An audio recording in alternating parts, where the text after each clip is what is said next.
Hello? Hello, hello, hello. Oh, okay. So, okay, here we are. And here we are. We are back at a final round. And I actually had to stop playing the game. Whoa. Whoa. Okay, so I had to stop playing the game for a while, especially since a lot of things started to come up. We've had a few meetings here and there, especially for the batch recital in the end.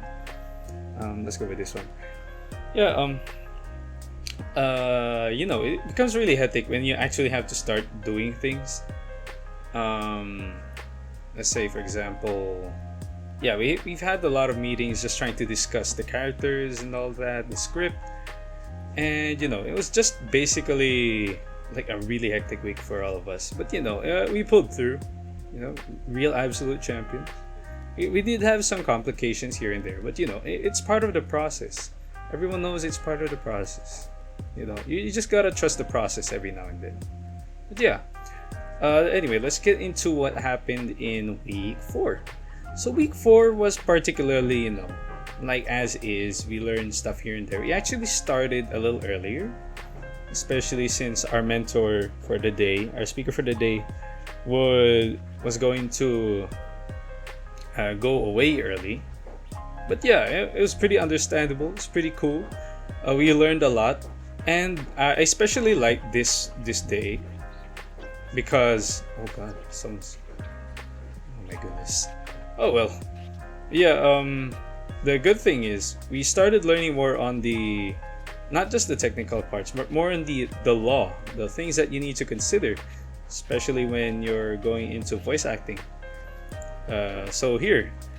So basically, how do you say this? So in the aspect of the law, we're technically workers. I mean, of course you are.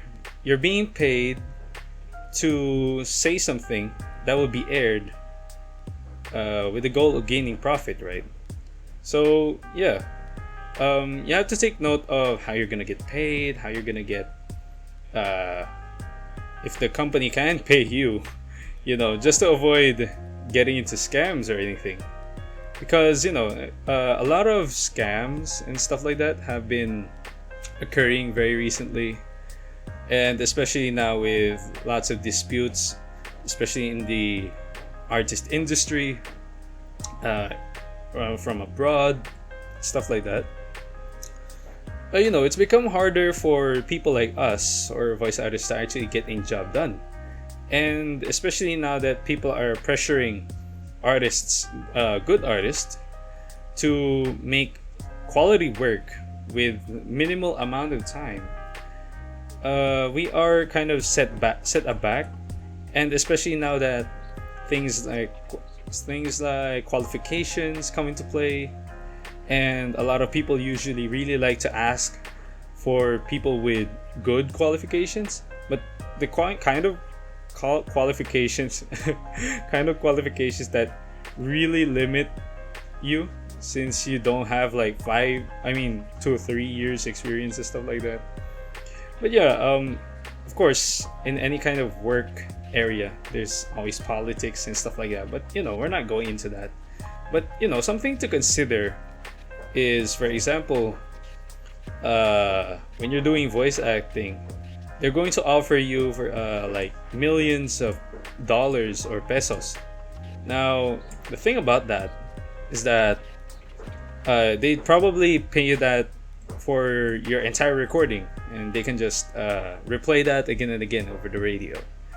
Now, especially if you get a low offer for that, you should kind of ignore that, basically.